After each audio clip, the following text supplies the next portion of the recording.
ഓം ശരവണ ഭവ. എല്ലാവർക്കും കാർത്തികേയം യൂട്യൂബ് ചാനലിലേക്ക് സ്വാഗതം. നാളെ കുബേര അഷ്ടമിയാണ്. അഷ്ടമിയായ നാളത്തെ ദിവസം നമ്മൾ ചൊല്ലേണ്ടുന്ന ഒരു മന്ത്രത്തെക്കുറിച്ചാണ് ഇന്നത്തെ വീഡിയോയിൽ പറയുന്നത്. ഈ ഒരു മന്ത്രം നമ്മൾ ചൊല്ലുന്നത് ധനം, സ്വർണം, സ്വത്തുക്കളൊക്കെ നമ്മുടെ അടുത്തോട്ട് വരാൻ വേണ്ടിയിട്ട് എന്തെങ്കിലും ബ്ലോക്കേജ് ഉണ്ടെങ്കിൽ അത് മാറിക്കിട്ടാൻ വേണ്ടിയിട്ടാണ്. അഷ്ടമി എന്ന് പറയുന്നത് നമുക്കറിയാം കാലഭൈരവനുമായിട്ടാണ് ബന്ധപ്പെട്ടിരിക്കുന്നതെന്നുള്ളത്. പ്രത്യേകിച്ച് ആ ദിവസം നമ്മൾ ഭഗവാൻ മഹാദേവൻ്റെ ആ ഒരു ഭൈരവ രൂപത്തെ പൂജിച്ചു കഴിഞ്ഞാൽ നെഗറ്റീവ് എനർജിയൊക്കെ മാറി പോസിറ്റിവിറ്റി ഉണ്ടാവാനും ബ്ലാക്ക് മാജിക്ക്, ശത്രുദോഷം ഇതൊക്കെ മാറിക്കിട്ടാനും നമുക്ക് സഹായകമാണ്. അതുമാത്രവുമല്ല, അഷ്ടലക്ഷ്മികളെ പൂജിക്കാൻ പറ്റുന്ന ദിവസം കൂടിയിട്ടാണ് അഷ്ടമി തിഥി എന്ന് പറയുന്നത്. അപ്പം നാളത്തെ ദിവസം നമ്മൾ എന്താണ് ചെയ്യേണ്ടതെന്ന് നോക്കാം. മുൻപായിട്ട് ഇന്നലെ ആടി കൃത്തികയുടെ പൂജ എങ്ങനെയാണ് ചെയ്യേണ്ടതെന്ന് ഇട്ടിരുന്നു. കാണാത്തവരൊക്കെ അത് പോയി കാണണം. അതിൽ ഒരുപാട് പേർക്ക് കുറച്ച് സംശയങ്ങളുണ്ടായിരുന്നു. അപ്പോൾ സംശയങ്ങൾ ചോദിച്ചവരോടൊക്കെ ഇന്ന് ഞാനത് പറഞ്ഞു തരാം. കാരണം കമൻറ്റിൽ ഞാനത് എഴുതി കഴിഞ്ഞ് കഴിഞ്ഞാൽ പിന്നെ ഭയങ്കര ബുദ്ധിമുട്ടാണ്. അപ്പോൾ അതുകൊണ്ടാണ് പറഞ്ഞു തരാമെന്ന് പറഞ്ഞത്. ആദ്യത്തെ സംശയം എന്ന് പറയുന്നത് കോപ്പർ പ്ലേറ്റ് അല്ലെങ്കിൽ കപ്പ് ഇത് മേടിക്കാൻ ബുദ്ധിമുട്ടാണെന്നുള്ളതായിരുന്നു. ഒരുപാട് പേര് എനിക്ക് ഇൻസ്റ്റഗ്രാം ID തന്നെ മെസ്സേജ് അയച്ച് ചോദിച്ചിരുന്നു അതിനൊരു വഴി പറഞ്ഞു തരുമോ എന്നുള്ളതായിരുന്നു. അപ്പം കൂടുതലും അബ്രോഡൊക്കെ ഉള്ളവരാണ് ചോദിച്ചത്. ഈ കോപ്പർ എടുക്കാൻ പറഞ്ഞതിന് പിന്നിലെ കാരണം നമ്മളെപ്പോഴും പച്ചരി ഉപയോഗിക്കുന്നത് പോലെ തന്നെ കോപ്പറിനും ഒരു ആകർഷകത്വം കൂടുതലാണ്.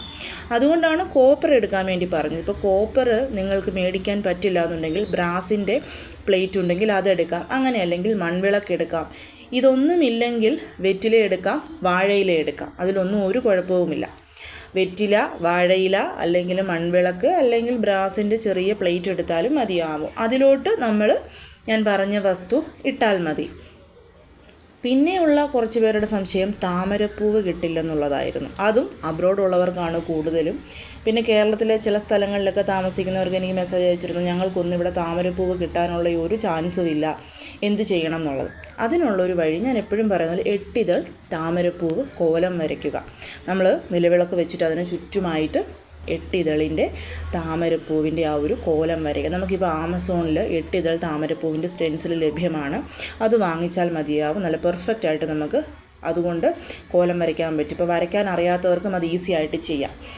അപ്പോൾ നമുക്ക് ആ 8 ഇതളിൻ്റെ താമരപ്പൂ കോലം ഇപ്പോൾ സ്റ്റെൻസിലില്ലെങ്കിൽ മാക്കോലമായിട്ട് വരയ്ക്കാം. അത് വരച്ചിട്ട് അതിന് പുറത്തായിട്ട് നമുക്ക് ഞാൻ ഈ പറയുന്നത് പോലെ കോപ്പറോ ബ്രാസോ അല്ലെങ്കിൽ വെറ്റില, വാഴയില വെച്ചിട്ട് അതിന് പുറത്തായിട്ട് നമുക്ക് ഇത് വെക്കാവുന്നതാണ്. അപ്പോൾ അതൊരു പ്രശ്നമല്ല.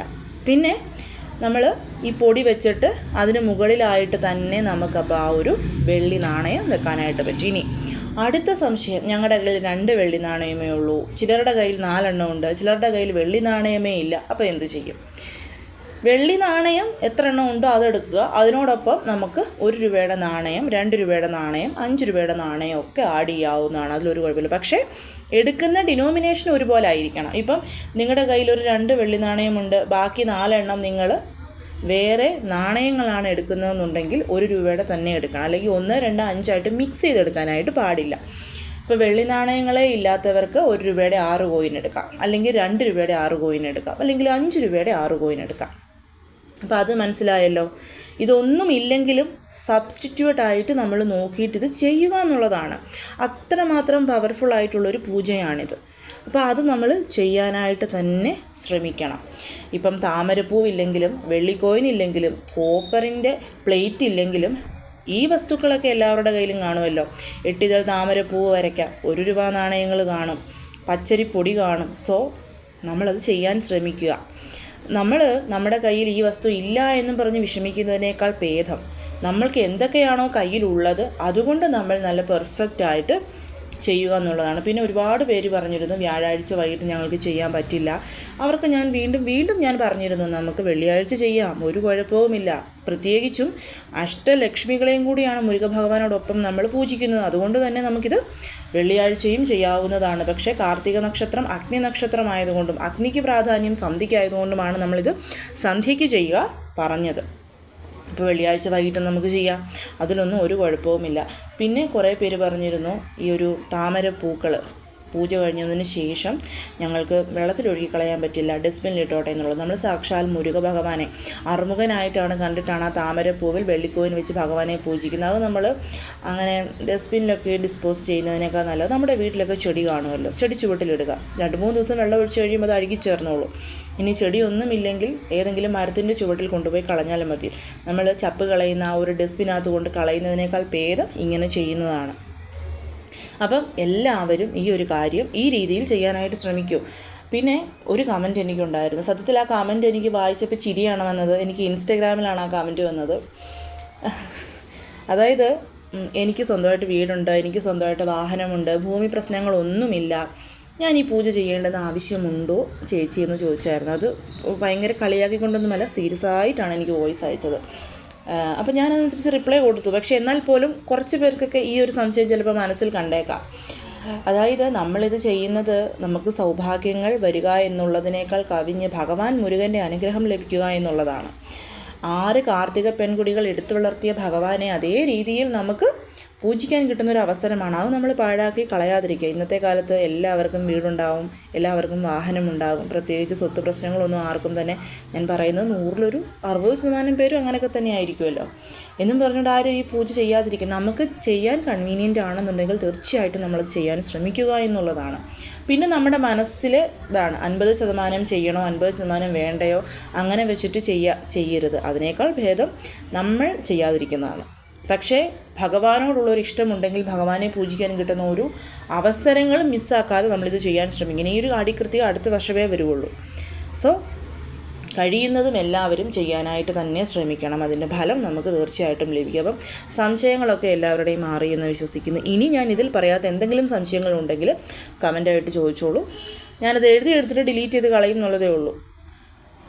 അത് നമുക്ക് ചെറിയ ഉത്തരവൊക്കെ ആണെന്നുണ്ടെങ്കിൽ കമൻറ്റിൽ തന്നെ തരാം, ഇല്ലെന്നുണ്ടെങ്കിൽ ഉടനെ തന്നെ ഞാനത് പറഞ്ഞു തരാം നിങ്ങൾക്ക്. അപ്പോൾ ഇനിയിപ്പോൾ നമുക്ക് നാളത്തെ മന്ത്രം എന്താണ്? അഷ്ടമി എന്ന് പറയുന്നത്. അപ്പം സ്വർണ്ണാകർഷ ഭൈരവ ഭഗവാനെ പൂജിക്കാൻ പറ്റുന്നൊരു ദിവസം കൂടിയാണ് ഈ ഒരു അഷ്ടമി ദിവസം എന്ന് പറയുന്നത്. അപ്പോൾ കുബേര ഭഗവാനാണെങ്കിലോ ധനത്തിൻ്റെയും സ്വർണ്ണത്തിൻ്റെയും ഒക്കെ അധിപതിയാണ്. വ്യാഴാഴ്ച ദിവസം നമ്മൾ പൂജിക്കുന്ന ഒരു ഭഗവാൻ കൂടിയിട്ടാണ്. അതുകൊണ്ട് തന്നെ വ്യാഴാഴ്ചയും ഈ ഒരു കുബേര അഷ്ടമിയും ഒന്നിച്ചു വരുന്നത് കൊണ്ട് തന്നെ അന്നത്തെ ദിവസം നമുക്ക് വ്യാഴാഴ്ച വരുന്ന ഗുരുഹോര സമയത്ത് ഈ ഒരു മന്ത്രം ചൊല്ലുന്നത് വളരെ നല്ലതാണ്. അങ്ങനെ അല്ലെങ്കിൽ നിങ്ങൾക്ക് ഏതൊരു സമയത്തും ചൊല്ലാവുന്നതാണ്. പക്ഷേ ഗുരുഹോര എന്ന് പറയുന്നത് ഗുരുഭഗവാന്റെ കടാക്ഷം കൂടി നിറഞ്ഞു നിൽക്കുന്ന സമയമാണ്. രാവിലെ 6 to 7, ഉച്ചയ്ക്ക് 1 to 2, രാത്രി 8 to 9 ആ സമയത്താണ് ഗുരുഹോര വരുന്നത്. അപ്പോൾ ഇതിൽ 3-ൽ ഏതൊരു സമയത്ത് വേണമെങ്കിലും നിങ്ങൾക്ക് ചൊല്ലാം. അങ്ങനെ അല്ലെങ്കിൽ നാളെ ബ്രഹ്മമുഹൂർത്തം മുതൽ രാത്രി ഒരു 10 മണിക്കുള്ളിൽ ഏതൊരു സമയത്തും ചൊല്ലാം. അത് നമ്മുടെ ഇഷ്ടമാണ്. നമ്മുടെ വീട്ടിൽ ഒരു ദീപം കൊളുത്തി വെക്കുക. അത് സാധാരണ നിലവിളക്കാണെങ്കിൽ അത് മതിയാവും. ഇനി കുബേര ഭഗവാന്റെ ഫോട്ടോ ഉണ്ടെങ്കിൽ അതിന് മുൻപിലായിട്ട് നമുക്ക് ദീപം കൊളുത്തി വെക്കാവുന്നതാണ്. കൊളുത്തി വെച്ചതിന് ശേഷം ഈ ഒരു മന്ത്രം നമ്മൾ 33 പ്രാവശ്യം അവിടെ ഇരുന്ന് ജപിക്കുക. നിങ്ങൾക്ക് ചെറുപയർ കയ്യിലുണ്ടെങ്കിൽ ചെറുപയർ എടുത്ത് അത് അർച്ചന ചെയ്തുകൊണ്ട് ഈ ഒരു നാമം ജപിക്കാം. കുബേര ഭഗവാന് ചെറുപയർ വളരെയധികം പ്രിയമാണ്. അതുകൊണ്ടാണ് ചെറുപയർ ഓരോന്നായിട്ട് 33 ചെറുപയർ എടുക്കുക. ഓരോ പ്രാവശ്യവും ഈ മന്ത്രം ചൊല്ലുമ്പോൾ ഓരോ ചെറുപയറും നമ്മൾ കുബേര ഭഗവാന് സമർപ്പിച്ചുകൊണ്ട് ഈ ഒരു മന്ത്രം ജപിക്കുക എന്നുള്ളതാണ്. മന്ത്രജപത്തിന് ശേഷം ആ ചെറുപയർ നമുക്ക് കിളികൾക്കോ ഉറുമ്പുകൾക്കോ പിറ്റേ ദിവസം വെള്ളിയാഴ്ച കഴിക്കാൻ കൊടുക്കാവുന്നതാണ്. അപ്പം നമുക്കത് വളരെ നല്ല ഐശ്വര്യം നമ്മുടെ ലൈഫിലോട്ട് കൊണ്ടുവന്ന് തരും. അതേപോലെ തന്നെ കൂവളത്തിലെ ഉണ്ടെങ്കിൽ ഒരു കൂവളത്തിലെ കുബേര ഭഗവാന് സമർപ്പിച്ചതിന് ശേഷം ഈ ഒരു മന്ത്രം ചൊല്ലിയാൽ വളരെ പെട്ടെന്ന് അതിന് ബെനിഫിറ്റ് കിട്ടും.